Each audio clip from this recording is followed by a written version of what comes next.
Hi everyone, I've got a slightly different bit of software now, so might look a bit different for this video, but this is the video that goes in hand with lesson 22 of the Tempest, Colonialism. So if you've opened up your, it's not that way is it? It's that way. So yeah, there you go. If you open up your PowerPoint, the point of this video is you can follow along and answer the questions, and what I'll do is give you a chance to answer yourselves and then maybe give you a bit of some answers to help you see if you're doing well or not. So the first task in this lesson is for you to imagine that this coronavirus crisis that we're going through at the moment is so bad that another country says to us, look, we're going to come over and take over. How would that make you feel? So take this moment to pause the video and write your answers in your book and tell me what you think. How would that make you feel if another country took over in the UK? Okay, now you should have paused it, answered it, then unpaused it, and so now you'll be seeing this. Okay, so then what happens is I'm going to give you another question which will appear like so. So on your PowerPoint you can move on and it will say, what if we were told by that country that's come in to help us get over this this situation that we have to now change our language to whatever their language is. We have to change our religious beliefs to suit their religious beliefs. And the way we govern ourselves is going to change, and it's going to go to how they govern themselves. So whether that was any country you can imagine around the world, they'll have a different languages, religious beliefs and governance. How might that affect your beliefs and your feelings about them coming over and changing our way of life? So again, pause the video, answer that question in your book, and then when you finish answering it, unpause the video.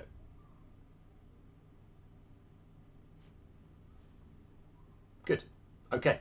Last question of this starter is, what if their intervention, so if their arrival in this country brought with them new technology and they promised us this will make us all richer? How might you feel about that now? So write that and add that to the answer you've written so far for your starter, and then pause the video and we'll move on to the next section in a moment. Sounds like you've paused it. Okay, so next question is, we have a short Wikipedia article, or part of that article. I want you to read that on your PowerPoint. You'll see it more clearly than you will on this. Once you've read it, in your books, you need to write down some of the good things about colonialism and some of the bad things about colonialism. See how many you can come up with. There's no particular limit on how many you need. You need to come up with as many as you can. All right, so pause that video, read that article, and answer the question in your books.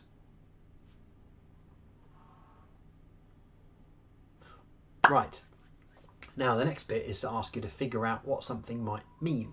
So there's a map to have a look at in your PowerPoint. Now don't go to the next slide yet, because that will tell you the answer. I want you to have a guess first to figure out what this map might be telling us. So look at all the different colours on the map, all the different countries, and come up with 3 ideas what the map might be telling you, and then you can move on to the next slide. All right, so have a look, have a think, write down your answers. Right, now we move on. Okay, good. So the answer is that all of those different countries and different colours represent different empires. So around 1914, so just around the start of the First World War, the world looked very much like this, where all the pink countries were part of the British Empire, which is now the Commonwealth, as many of them still are.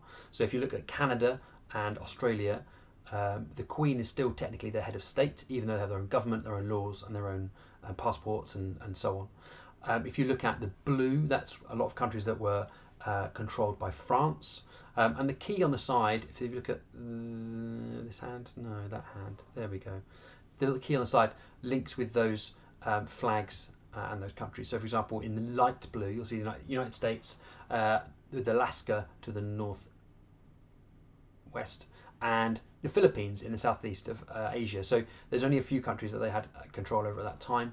Even now there aren't very many countries that the United States has control over compared with say historically France, Britain, Spain, Portugal. So a selection of countries there. It is missing Brazil. You might have spotted that Brazil at this time had become independent from Portugal, but they still speak Portuguese. So this is a snapshot of 1914 and how countries that were controlled by different nations are sort of beginning to gain their independence over the course of time. So many of those African nations between the sort of 1930s and 1970s would have become independent. Right, so hopefully you've got an answer for that. And the last bit is, how does it relate back to the Tempest? So answer these questions. Where is Prospero from? What city was he Duke of before being banished? So those you need to write down in your books. Number one, where is Prospero from and what city was he Duke of before being banished? Then move on to questions 2, 3, 4, and probably the stretch. So I'll let you pause the video again now, just hit that button, and then what you do is answer those questions, give it a minute or two to do that, then I'll come back to you with some answers.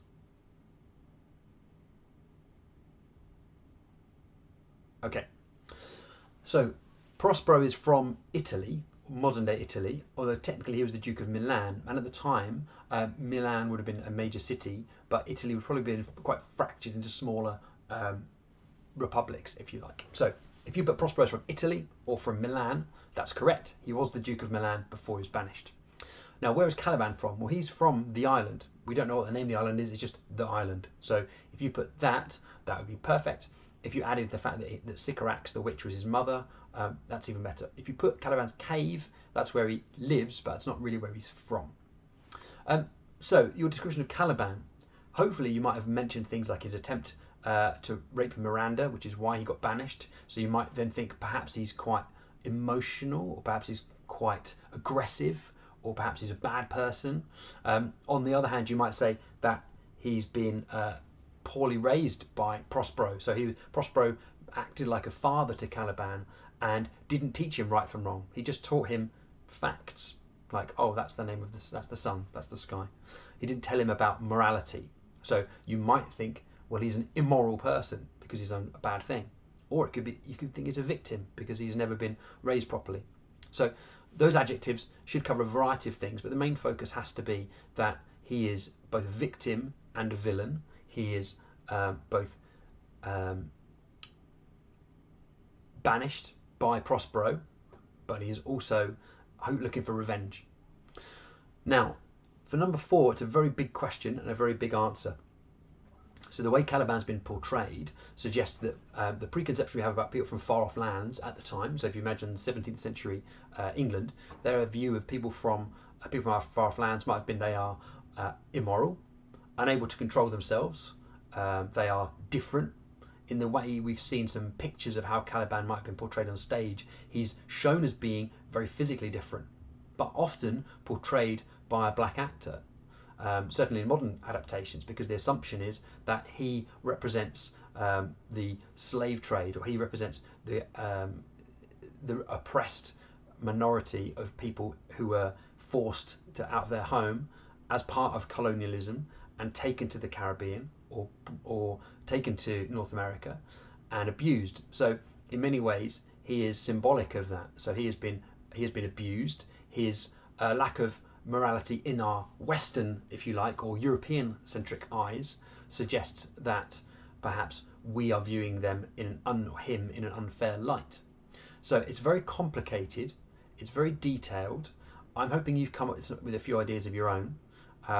It is a very challenging portrayal of someone who is not from Europe or from the UK or from Italy, and in many ways we can say that shows particular perceptions from people during the Shakespearean era that were probably prejudiced but also uneducated. Now that doesn't mean necessarily that Shakespeare was being equally prejudiced and critical, but it does suggest that he was showing us as the audience how people from other countries were being portrayed, or being perceived anyway, in that time. Right, lastly, the stretch. Do you think Shakespeare could have been positive about Caliban in any way? Well, perhaps. It's quite difficult to say there's anything positive when everything he's done is either he blames Prospero for everything, he has behaved appallingly towards Miranda. But we might argue that because this is a portrayal of someone representative of people from far off lands in the Elizabethan times and the Shakespearean times, nobody would have been travelling abroad really, very few people have travelled abroad, so they would have had no perception of what people from other countries were like. So it's quite good, you might argue, that we are finally seeing non-European characters on the stage in the same way as we saw Shakespeare portray Othello. Again, not always in a very positive light, but you do have to concede that there are points that this might be a positive portrayal because there is a portrayal. So that might be one way you might have interpreted it. I'm sure you have another alternative opinion yourselves. So that is the end of our lesson on colonialism. It is a very big and very difficult issue, so we've only really scratched a very small part of the surface of that today. Hopefully you enjoyed it, and I will see you again very, very soon. Bye.